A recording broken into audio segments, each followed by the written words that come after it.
Good morning, rise and shine. So, I am doing a new thing. Yes.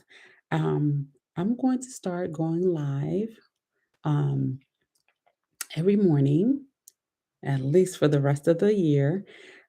Just doing my morning Bible study. And anybody who want to tag along and join me on this Bible study, you are welcome to do so. But I'm just going to be going live talking about what I'm getting from the Bible when I read it.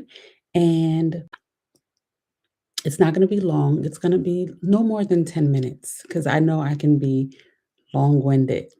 So, aside of the podcast where you'll get more, I guess, encouragement there, I'm going to be adding morning Bible study. Um, to go along with this channel. So I look forward to you joining me on this new journey, this new thing that I'm doing. And yeah, and so because it's going to be in the morning, let's see, because it's going to be in the morning, excuse my manly voice if I sound manly, because I'm just waking up and getting ready. Well, not all the way ready. I'm just brushing my teeth, washing my face, and then read my Bible before I go get fully ready.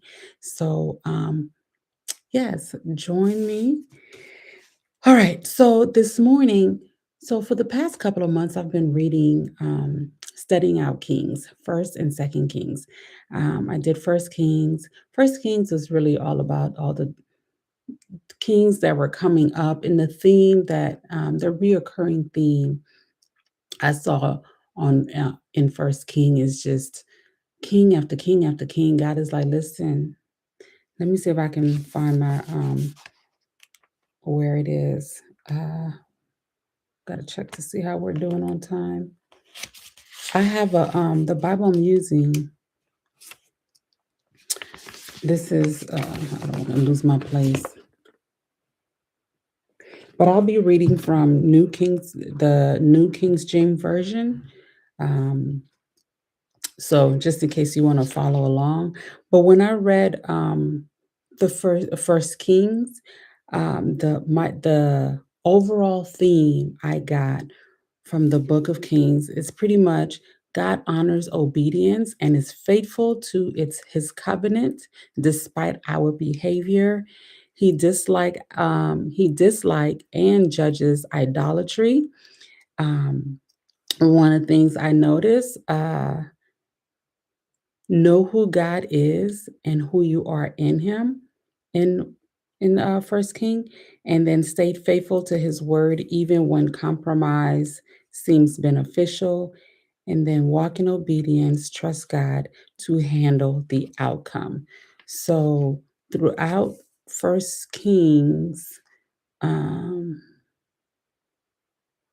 I'm trying to. There's a verse that God kept repeating. Let me see if I can find it. Maybe let me see if it's towards the beginning. That's not going to, but I'm going to share with you guys today. But I just want to let you know what I got overall from First King. Where's my if then statement? So this is a if then statement. I keep seeing over and over in First King. So First King 6 chapter 6 verse 11. It says, Then the word of the Lord came to Solomon, saying, concerning his temple which you are building, if you walk in my statutes, execute my judgments, keep all my commandments, and walk in them, then I will perform my word with you, which I spoke to your father David, and I will dwell among the children of Israel and will not forsake my people Israel. So that's like the kind of reoccurring theme. God just wanted obedience. He's like, walk in my statutes, execute my judgment, keep my commandments. If you do this, then I will do that. So that's pretty much what I got from First Kings. Now, What I wanted to share today is in Second Kings. I'm really enjoying Second Kings. It's juicy. I was not a big uh, Old Testament person growing up, because I've been going to church all my life, and in middle school, no, not middle school, in high school, I just clung to the New Testament because that's what I understood better. Um, the Old Testament was confusing to me, and parts of it still is. But one thing I love about the Bible is that it's new every morning, right? So every time I go back and read it, when you go back and read a scripture, you're at a different place. You're at a different level every time you read that same scripture. So you're going to get something different from it every single time. You're going to catch something that you didn't see before. So I just want to encourage you, if you find something difficult in the Bible, do the word study. Literally, I'll be looking up every word. What does it say? What was the original definition of this word? And then going from there, right? And so it helps. But okay, Second Kings, chapter 6 and verse 16. Now, just a little background.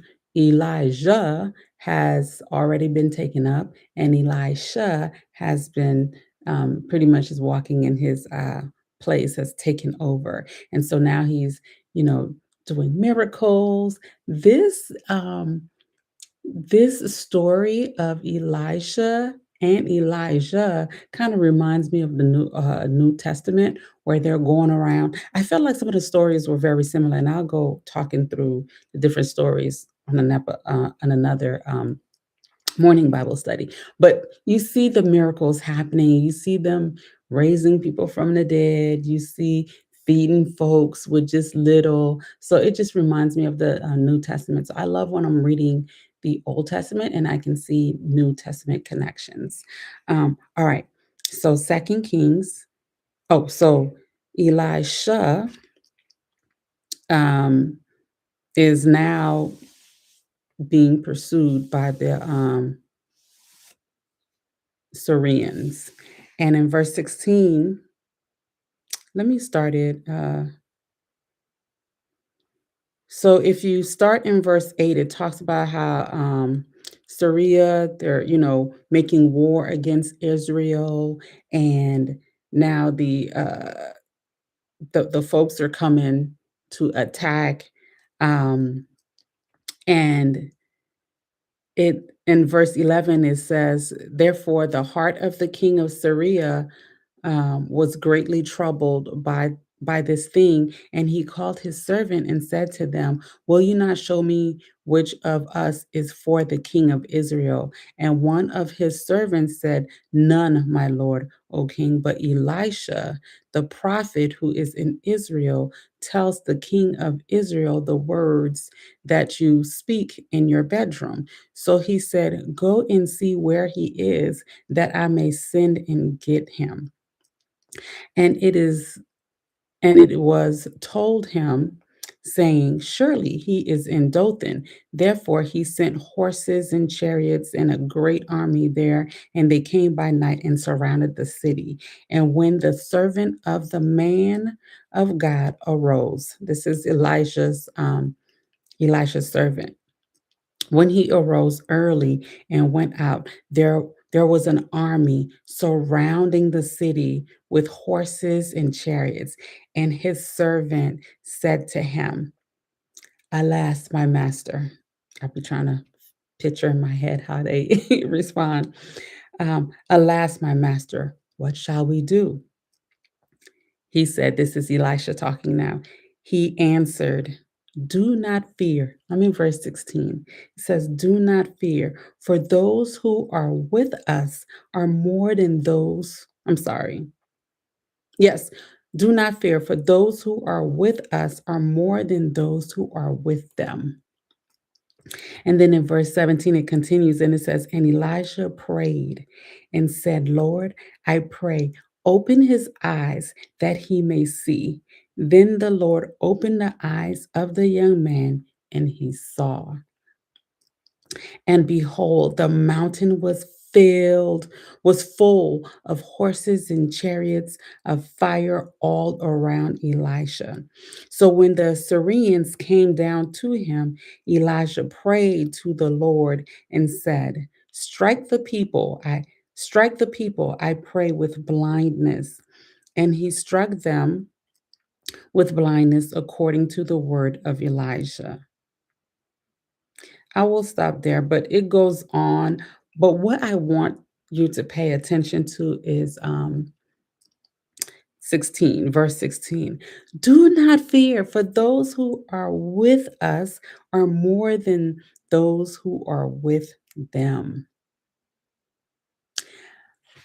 My friend, if you are struggling this morning, if you are feeling you are alone by yourself, maybe you feel like you're in a situation where you feel like you're being outnumbered, you feel like you're being overcome by the situation. Maybe you're like, I forgot the young lady's name. Maybe you like her at the, close to the well, and you can't see the well because you're just so focused on your circumstances.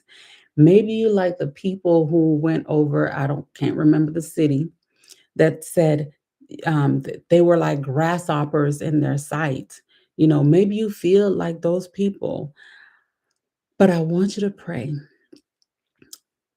for God to open your eyes to see whatever it is that you feel like you're confused about, whatever it is that you feel like you're outnumbered by.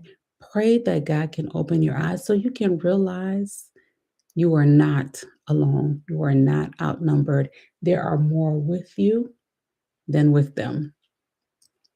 So pray that you may see. Be encouraged and know that God is with you, okay? There's this scene, I have not seen this movie. There's this scene in Game of Thrones. Um, what I don't think it's a movie, I think it's a series. There's a scene where the people I guess these army people coming towards this one man, and he's over here like, well, I guess this is it. And so he's taking out his sword, getting ready to fight. And then before the people can even get to him, like a whole army rushed behind him to attack. So all this time he thought he was alone and by himself, and he wasn't.